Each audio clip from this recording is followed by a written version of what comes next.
자, 오늘은 누가복음 3장 10절에서 14절 우리 교도하시고 마지막 절 우리 합독합니다. 제가 먼저 읽습니다. 우리가 물어 이르되 그러면 우리가 무엇을 하리이까? 대답하되 옷 벌리는 자는 옷 없는 자에게 나눠줄 것이요 먹을 것이 있는 자도 그렇게 할 것이니라 하고 세리들도 세례를 받고자 하여 왔소. 이르되 선생이여 우리는 무엇을 하리까 하매 이르되 그가 된 거에는 거두지 말라 하고 같이 읽습니다. 우리는 거꾸로 이르되 우리는 무엇을 하리려 하매 이르되 사람에게서 강탈하지 말며 거짓으로 고발하지 말고 받는 긍휼을 족한 줄로 알라 하니라. 아멘. 오늘 이 본문의 말씀을 가지고 우리가 대림절에 우리는 무엇을 해야 할까? 우리는 무엇을 하리까? 오늘 그 본문으로 그렇게 제목을 가지고 우리가 한번 대림절에 우리는 뭐 어떻게 해야 할 것인가에 대해서 이 말씀 본문을 중심으로 묵상하겠습니다. 자, 오늘 본문의 첫 번째는 우리가 성탄절 기간에 대림절 기간 동안 우리는 우리의 사랑으로 나눔과 베품의 삶을 하나님께서는 살기를 원하신다는 것을 우리는 알아야 합니다. 두 번째로는 우리가 대림절 기간에는 예수님이 오실 동안 기도하면서 정직과 성실한 삶을 내게 부어진 그 일에 그렇게 살아가야 할 것입니다.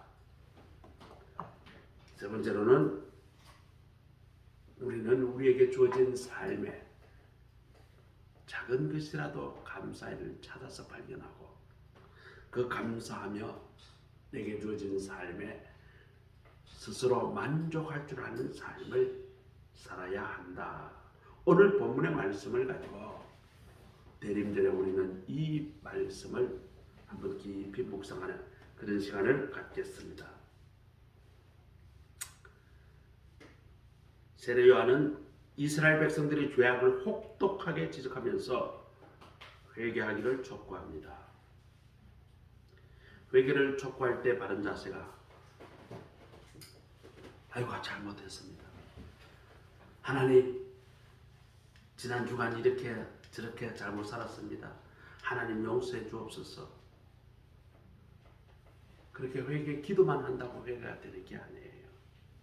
잘못을 했으면 그 잘못을 돌이켜서 잘못하지 않는 바른 삶을 살아가는 것이 회개입니다. 어떤 사람이 아주 습관적으로 잘못된 행동을 해요. 친구가 말이죠. 뭐 친구라 할 것도 없죠. 옆에 있는 동료가 짜증이 납니다. 그러지 말라고. 그러지 마.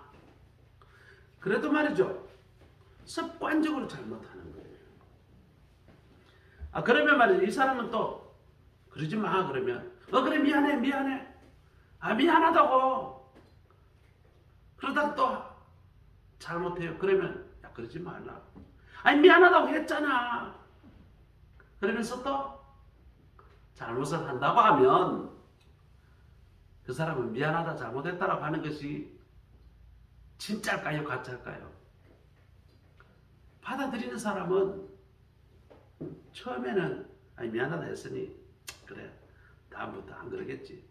그런데 습관적으로 미안하다 잘못했다 그러면서 잘못을 계속 반복한다면 그것은 참으로 미안하거나 잘못했다는 것을 깨닫거나 바르게 사과한 것이 아니겠죠.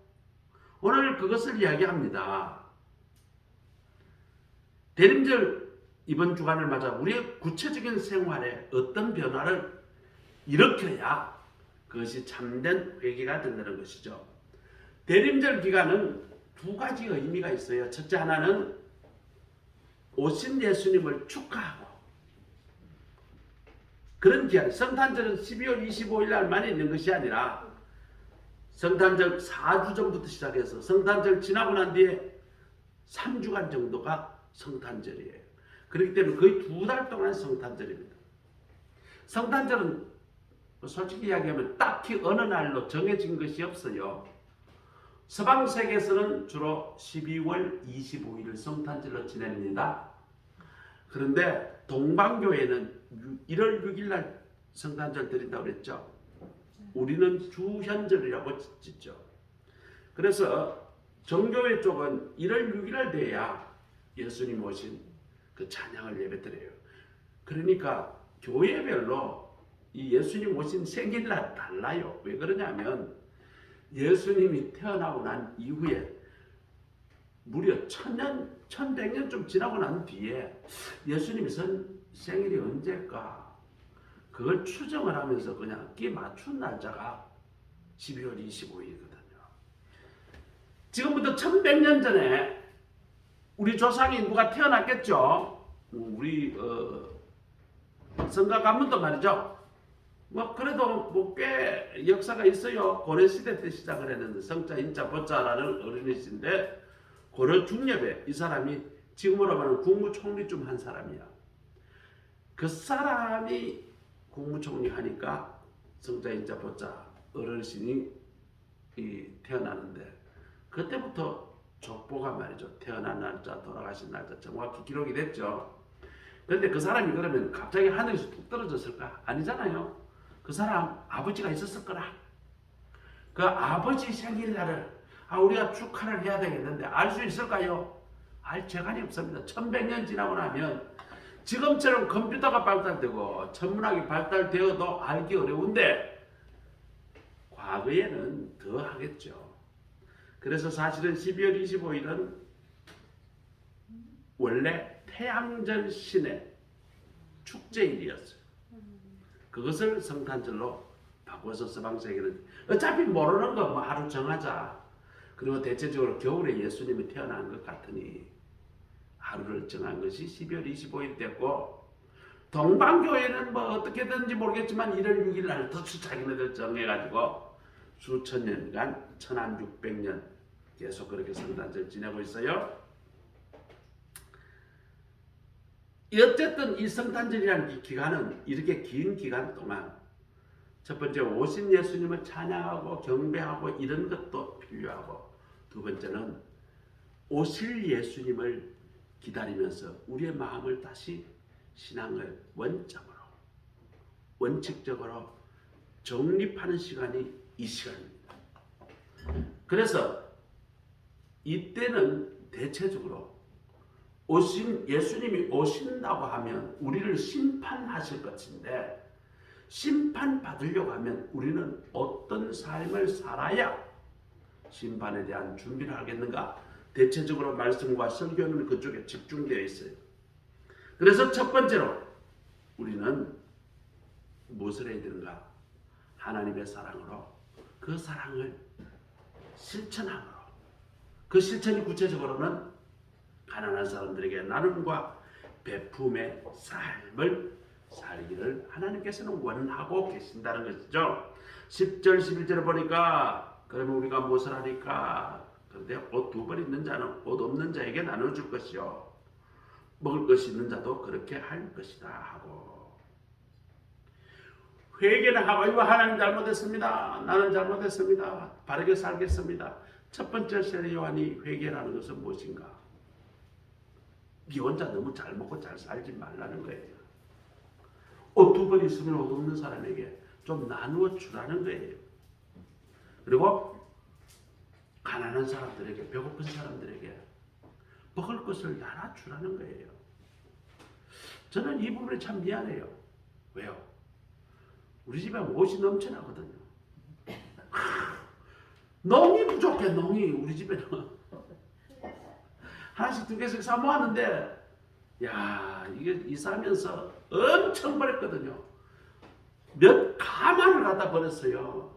뭐 버렸다기보다는 그걸 모아가지고 여동생네 통해가지고 여동생이 살고 있는 시댁에 그 상주 시골에다가 다 보냈어요. 사실은 거의 버리지는 않았어요. 왜냐하면 우리 집에 있는 옷들이 거의 입지 않았던 새 옷들이 대부분이야. 옷이 너무 많으니까. 가서 아니 예쁘다 입을 만하다 그러면 사버리거든요. 근데 뭐 지금 있는 옷도 넉넉하니까 한 번에 입을 때도 있고 어떤 거는 태그도 안 떼고 그냥 옷에 그쳐진 것도 있어. 예수님은 네 혼자 그리고 재놓고 살지 말고 없는 사람에게 그것을 나누어 주라. 요즘 말도 우리 집 사람이 나누는 걸 참 좋아해요. 그래서 말이죠. 어제도 옷을 말이죠. 박스에 포장을 해가지고 지금 여동생이 좀 못 사는데 여동생에게 택배를 보내더라고. 속으로 참 잘하고 있다. 못 살고 그렇게 하는 그 주위에 그렇게 나누는 거 좋다. 그리고 우리 교회는 이 인근에서 나누는 것을 제일 잘하는 교회예요. 뭐 크게 나누지도 않아요. 솔직히 말하면 그저 우리 안봉순 집사님이 제가 이제 우리가 뭐 빵이나 반찬 가지고 갖다가 놓으면 우리 안 집사님이 가라란 집 우리가 지정된 데 좀 나눠주고 또 우리 성도들 좀 나눠주고 뭐 그 정도지. 근데 다른 교회는 그것조차도 안 하거든. 그러니까 어쨌거나 우리 교회 다른 교회는 잘 하지 않는데 우리는 그래도 1년 뭐야 우리 나눈 지가 한 6년 7년 된다 그죠? 한 번도 안 쉬었으니까 꾸준히 이번 성탄절에 우리는 하나님의 사랑으로 더 나누고 더 베푸는 삶을 우리가 한번 실천 한번 해봅시다. 하나님은 그것을 원하고 있습니다. 저 요한 웨슬레가 천국 가면 하나님이 세 가지를 묻는데요. 뭐 이거는 진짜인지 가짜인지 모르겠지만 어쨌든 요한 웨슬레라는 목사님이 하는 이야기예요. 자, 첫째, 너 일생 동안 너 시간에 주로 어디에 썼느냐? 하나님 첫 번째 그걸 묻는데요. 야 하나님 나는 내 혼자 잘 먹고 잘 살고요. 내 새끼들 그냥 잘 되도록 말이요. 맨날 그냥 내 것만 가지고 챙기다가 살다 왔습니다. 내 시간의 99.9%는 전부 다 나와 내 자녀들을 위해서 썼습니다. 그럼 하나님 뭐라 하겠어요? 잘했다 이러겠어요? 니가 혼자 그렇게 시커 먹다 왔냐? 하나님께서 질책하실 거예요. 자, 두 번째, 너의 재물을 어디다 썼냐? 너의 재물을 가난한 사람들의 조금이라도 나눠 주었느냐 이거죠. 이 부분에는 제가 좀 가슴이 좀 찔려요. 왜냐하면 시내 다니다 보면 참 장애인들이 말이죠. 그저때기 이 스티로폴 같은 데 다 앉아가지고 이렇게 돈을 좀 놔달라 그러고 이렇게 그냥 고개 숙이고 고개 받아가고 있는데 제가 대체적으로 500원짜리 하나 달라고 던지지 그 이상은 잘 안 줘봤거든. 그 사람도 오죽하면 그렇게 앵벌이를 하러 왔겠나. 기왕이면 밥 한 그릇 따뜻하게 좀 사 먹을 수 있을 만큼 넉넉하게 줬으면 그런 마음도 있기는 해요. 그 부분에서 참 제가 자 어쨌거나 웨슬레 목사님은 너 재물 많이 줬는데 너 혼자 잘 먹고 잘 살았지. 이렇게 물을 거라는 것이죠. 세 번째, 너 자녀들 어떻게 양육했냐. 자녀들은 우리가 양육한다고 하면서 우리가 우리의 욕심과 우리의 아집으로 그렇게 교육시키지 않았을까. 그러다 보니까 자녀들이 마음의 상처를 많이 입고 그걸 회복한다고 발버둥 치는 사람들이 너무나 많아요. 어떤 사람은 부모로부터 받은 상처가 내리 상처 대를 이어서 상처 주는 거예요. 할머니가 어머니에게, 어머니가 딸에게, 딸이 또 딸에게 그렇게 상처가 마음의 상처가 계속 유전되다시피 내려가는 그런 집도 있어요. 또 아버지의 폭력, 할아버지부터 아버지가 직사하게 두드려 맞고 자랐어. 그 할아버지는 그 정조 할아버지부터 직사하게 두드려 맞고 자랐어. 할아버지도 아버지가 두드려 맞으니까 아버지가 아들을 직사하게 두드려. 야, 제가 어릴 때 말이죠. 우리 친구 집에 말이죠. 술 한잔 먹고 그냥 자녀 때리기로 유명한 그 집안이 있어요. 그 집에는 아들이 7인가 8, 딸이 한 다에 대해서 한 12셋 정도의 자녀가 아버지가 어디다가 아침에 말이죠. 술 한잔 딱 걸쳤다 그럴 것 같으면 지게 짝대기가 있어요. 야, 그거는 잘 부러지지도 않더라고. 무슨 나무인지 모르겠는데 아버지 하면 술 잡쌌다 그럴 것 같으면 누군가 하나는 그냥 아주 그냥 아이고 아버지 잘못했습니다 하고 마당에 대굴대굴 굴러야 일이 끝나. 그날 누가 두드려 맞는지 모르겠지만 아버지 술 잡수고 들어왔다 그러면 자녀들이 다 담치기가 다 도망가 버려요. 그런 말이죠. 어떻게 재수 없이 걸리는 놈이 있으면 그냥 아들이 그냥 지게짝대기로 그렇게 좁혀더라고. 내 친구가 있었는데 그때가 제필이라는 친구인데 그 친구가 자주 맞았어요. 야 이거 방송 나가면 안 되는데 제필이 들었으면 쪽팔리게 왜 또 내 이야기 했냐 이럴 건데 어쨌거나 그 친구가 너무너무 참 안타까웠어요. 그러니 학교에 오니까 자존감이 떨어져가지고 공부할 의욕이 안 나요.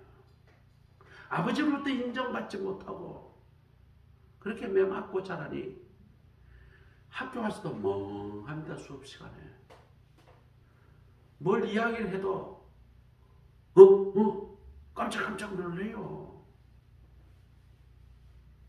제필이가 친해서 내가 교회 오라고 해서 교회 왔는데 교회 와도 멍해.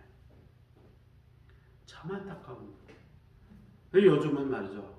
이야기 들어보니까 울산에서 구두 만드는 기술을 배워서 그걸로 먹고 산다. 그런 이야기를 듣고 자녀들을 잘 양육하고 있다. 그런 이야기를 들었어요. 그래서 제가 한번 전화를 정말 한번 했는데 어떻게 지내니? 그러니까 깜짝 놀라요. 왜냐면 초등학교 13살부터 헤어지고 났는데 지금까지 못 만났거든. 근데 지금부터 한 7, 8년 전에 전화를 했는데 네가 웬일이고 근데 막 목사가 되고 난 뒤라서 제필아님 교회 다니나? 안 다닌대. 네 혹시 또 네 자녀들 네가 좀 패면서 가르치냐? 이제 나는 이제 자녀들한테 요즘 맞는 애가 있나? 이러더라고. 그래 잘했다. 교회나 가라고. 야 내 같은 게 뭐 교회 가냐? 내 같은 게 뭐 교회 가? 이러더라고. 왜? 나는 배운 것도 없고 가진 것도 없는데 뭘 교회를 가? 야 네 같은 게 교회 가야지 누가 교회 가냐고. 간곡히 교회 가라고 권유를 했어요. 자, 우리에게 작은 물질을 하나님께서 주셨어요. 어떤 사람 말이죠. 물질이 많으니까 이걸 말이죠. 타락하고 죄 짓는 데 써요. 자, 어떤 리조트의 회장 아들이 있어요. 이게 막 리조트에서 매일매일 손님들이 들어오니까 돈이 넘쳐나는가 봐요. 현금이 넘쳐나요. 그 아들이 매일매일 매춘부를 싸가지고 같이 그렇게 섹스하는 거를 그 여자의 동의 없이 비디오를 다 찍었어요. 이게 말이죠. 인터넷에서 나가가지고 유통이 돼버렸네. 고발이 됐습니다. 난리가 났어요. 이 친구가 어제 도망가려고 비행기를 탔다가 경찰에 잡혔어요. 어제 사건입니다. 돈이 많으니까 그 짓을 하는 거예요. 그 돈을 가지고 그런데 범죄에 설 것이 아니라 남을 돕고 이웃을 돕는 데 서야지. 그런 데 서서 되겠는가? 물질은 하나님께서 우리에게 주신 은사예요. 하나님께서 우리에게 주신 것입니다. 우리만 잘 먹고 잘 살라고 주신 게 아니라는 것이죠. 이것이 하나님의 특별한 축복이요 선물인데 이것이 하나님의 뜻대로 잘 써야 하는 것입니다. 자, 어거스틴의 제자가 어거스틴에게 묻습니다. 선생님, 재물이 이게 나는 재물을 많이 갖고 싶은데 이 재물이 하나님께서 주신 축복일까요? 아니면 이 재물이 많으니까 하나님하고 멀어지는데 이게 저주일까요? 이렇게 어거스틴 제자가 어거스틴에게 묻습니다. 그때 어거스틴은 이렇게 대답합니다. 재물 그 자체는 축복도 아니고 저주도 아니야. 그것은 날카로운 칼이야. 날카로운 칼이 잘 쓰면 요리하는 데도 쓰고, 환자 수술할 때 메스로 쓸 수도 있고, 잘 쓰면 우리에게 유익하지만 잘못 쓰면 사람 찔러 죽이고 강도짓하고 그렇게 쓰인다는 것이죠. 재물이 똑같다는 거예요. 재물 자체는 선하거나 악하지 않아요. 재물을 우리에게 주어졌을 때는 우리가 반드시 기억해야 합니다. 이것이 선하게 쓰일 때 우리에게 축복입니다. 악하게 쓰이고 내 자신의 욕망을 채우는 데 쓰면 그것은 반드시 타락과 죄악으로 이어집니다. 자, 성탄절 우리가 예수 그리스도의 사랑으로 이웃에게 베풀고 나누는 것은 선하게 쓰는 대표적인 그런 용도가 될 거예요. 이번 주 지나고 다음 주 지나고 그 다음 주 토요일쯤 되면 이제 성탄절이에요. 이번 성탄절에는 특별 헌금을 할 거예요. 그 헌금은 그대로 다 모았어.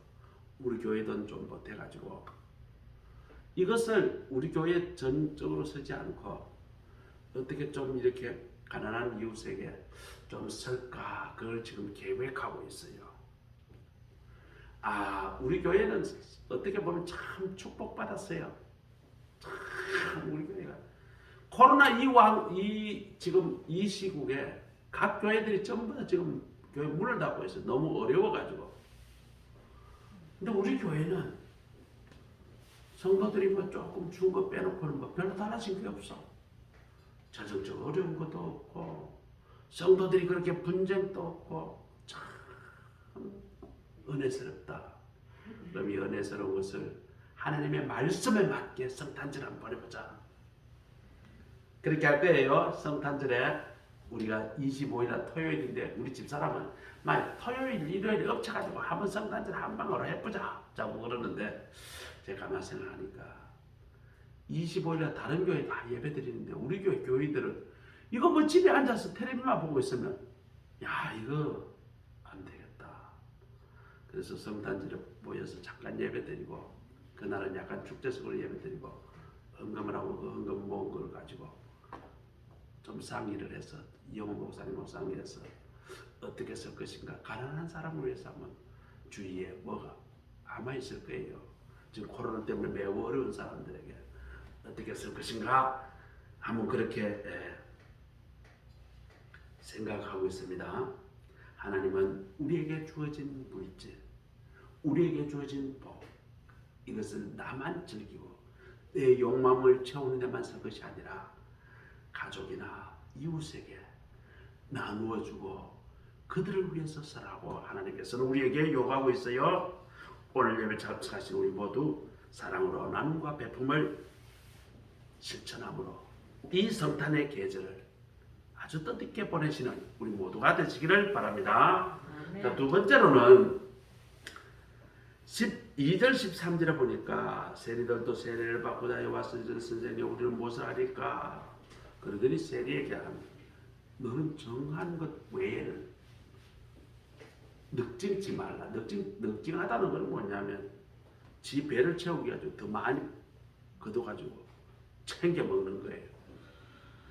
자, 이게 그 당시에 세리들은 세를 걷어가지고 얼마를 내라고 정해줍니다. 그러면 이 세리가 말이죠. 이걸 로마에다가 갖다 바치는 것 플러스 자기가 먹을 거를 더 플러스 해가지고 거둬요. 거두고 지 먹을 거 빼고 로마에 바치기만 하면 끝이에요. 로마는 그만한 돈만 들어오면 얼마를 거둬치는지 신경을 안 씁니다. 그러니까 유대인들 중에 세리를 뽑아요. 이 세리가 말이죠.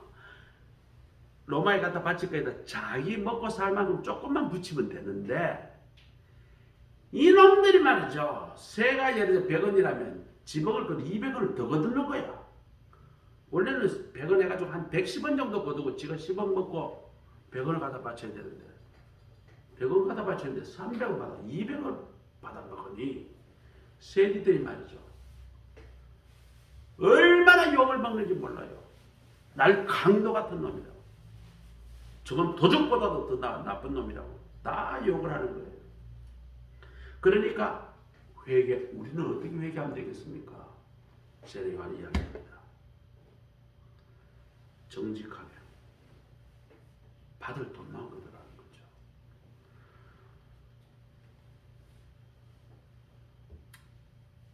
동족인 유대인들에게 세금을 수탈하여 로마의 정부에 바치고 남은 것을 착복하여 죄인 취급받았던 세리, 아니 죄인보다도 더 아주 나쁜 사람으로 평가됐던 그 사람들에게 그들이 맡고 있는 자리에서 양심껏 일하라는 거죠. 양심껏. 자, 우리가 일을 하는데 말이죠. 대부분 양심껏 일하는 사람이 있는가 하면 대부분 양심껏 일하지 않는 사람이 많아요. 성실하게 일해야 되는데 성실하지 못한 사람이 있어요. 어떤 교회 매우 순진한 청년이 참 목사님 설교에 은혜를 받았습니다. 한평생 11조 생활하기로 서원하고 말씀대로 살아가겠다. 그래서 청년이 말이죠. 열심히 살고 말이죠. 그때부터 성실하게 살고 정직하게 11조 드렸습니다. 그러다 보니까 점점 일이 잘 됐어요. 승진이 돼요. 수입이 점점 늘어갑니다. 처음에는 말이죠. 아이고 100만 원 벌어서 10만 원 11조 했어요. 100만 원도 생활이 어렵긴 하지만 11조를 정직하게 10분의 1 턱 떼서 하나님 앞에 드리니까 그러면서 그 남은 것 가지고 열심히 살았어요. 저축도 하고. 그러다 보니까 말이죠. 점점 성진하여 말이죠. 과장 성진했어요. 부장 성진했어요. 월급이 1,000만 원이 됐어요. 야, 하나님께서 내게 엄청나게 축복해 주셨네. 1,000만 원 받았으니 100만 원 세금해야지. 야, 조금 아깝지만 엄청나게 많은 11조 내가 바쳐야지. 잘 바쳤어요. 이 사람이 말이죠. 부장 성진하고 4년 5년 만에 하나님께서 얼마나 더 복을 주셨는지 1억을 받았어요. 1억을 받으니까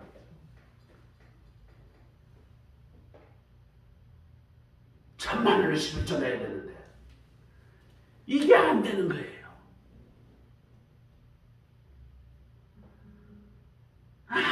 그래서 말이죠. 받을 때면서 한번 1,000만 원 냈습니다. 그리고 이사해서 이제 그만두고 나와서 그 회사에 일을 받아가지고 사업을 시작했어요. 하나님 사업 성공시켜 하나님 앞에 충성하겠습니다. 처음에는 사업이 좀 어려울 것 같은데 한 6개월 1년 지나니까 사업이 안정이 되면서 수입이 한 달에 1억 2억이 되는 거예요.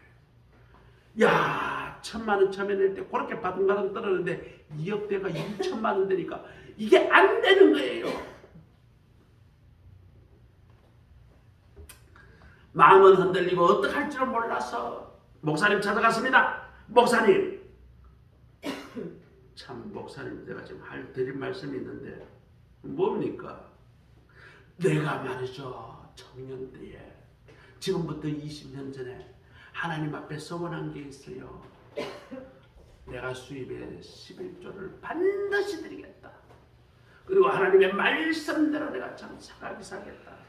정직하고 성실하게 살겠다. 그건 다 했는데 11조가 말이죠. 사업이 잘 돼가지고 2천만 원 넘었으니까 요거 내기가 너무 지금 아까운데요. 서원 치고 쏠 방법이 없을까요?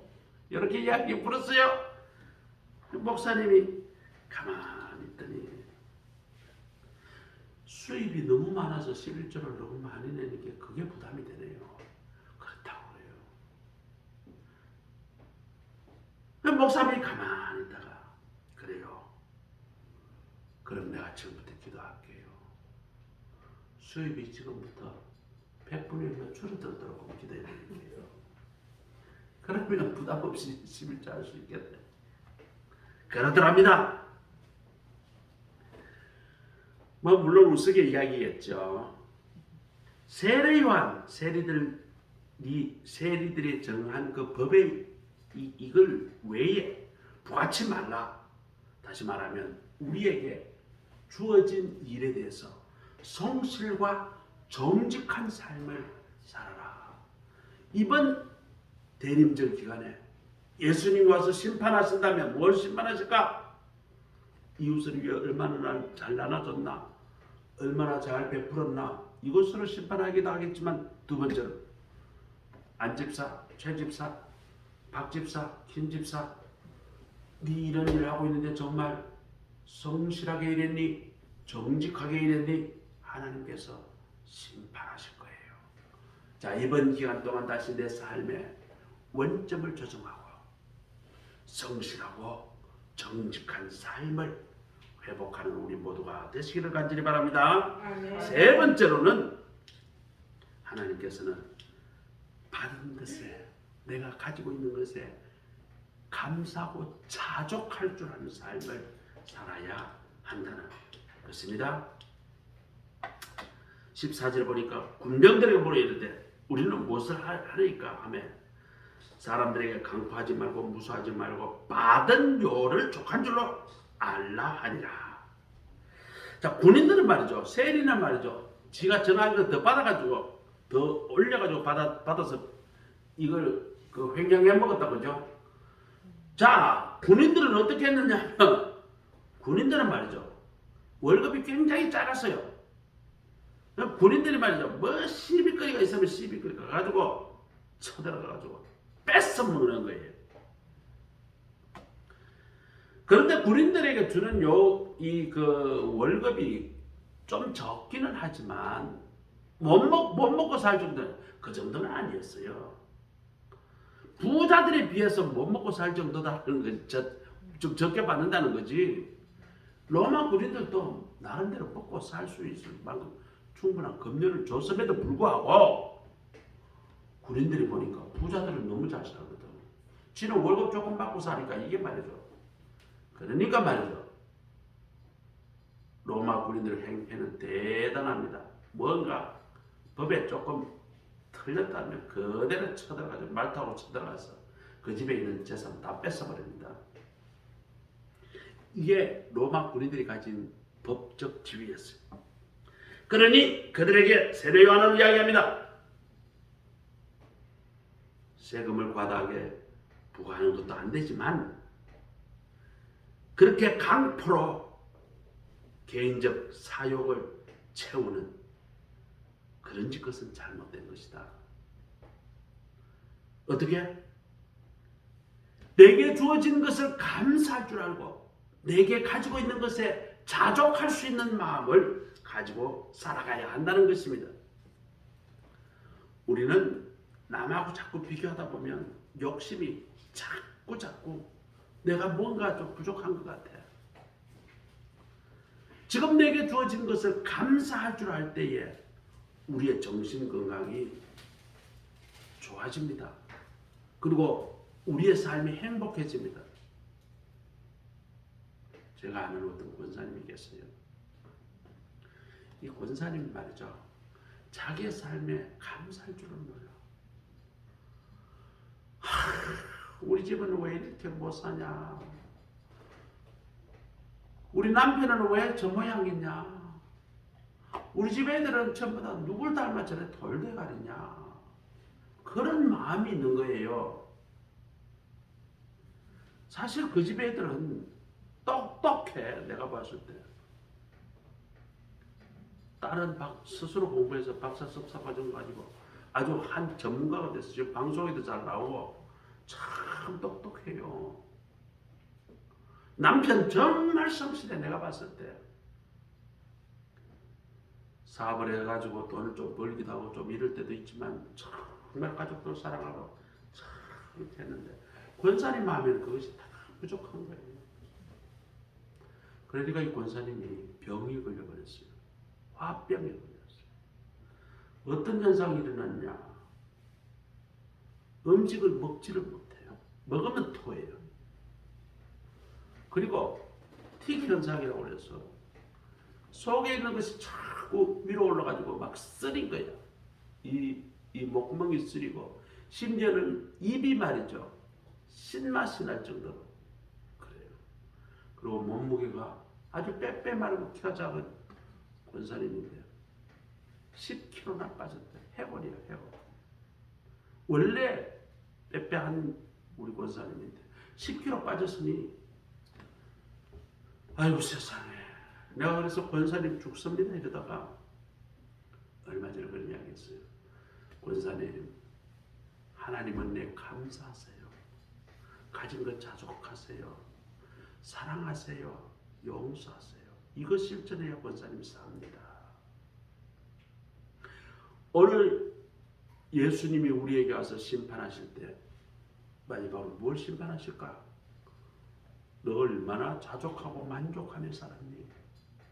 넌 남하고 맨날 비교해가지고 나는 이것이 부족해. 나는 이것이 없어.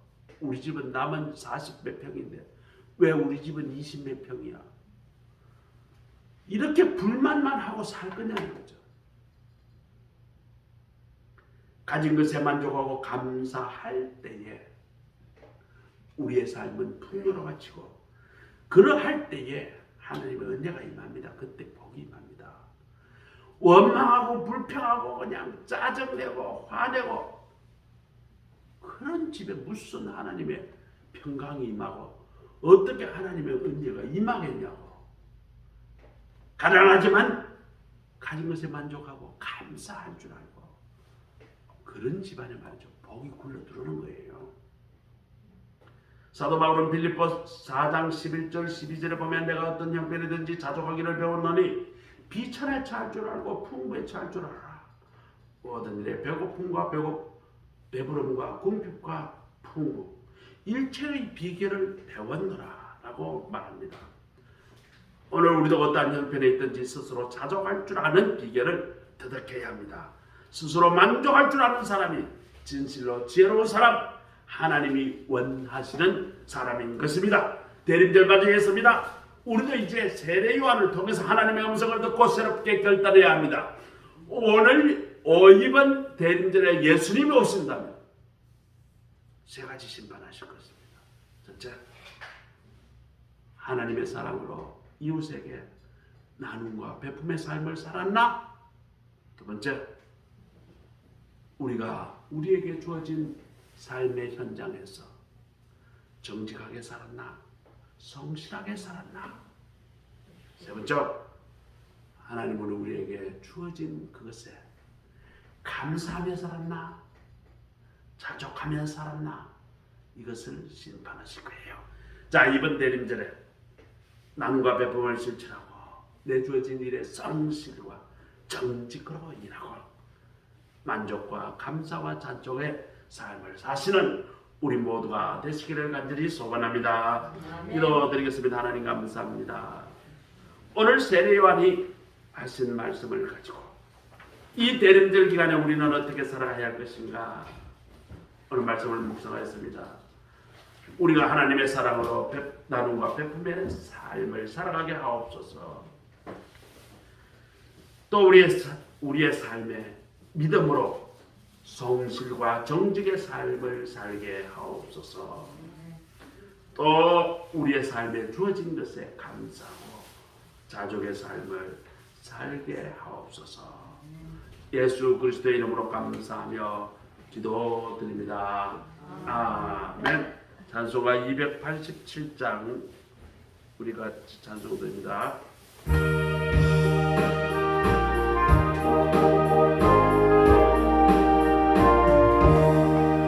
예수 앞에 나오며 거룩을 받으며 주의 품에 안기로 거리시리라. 우리 주만 믿으며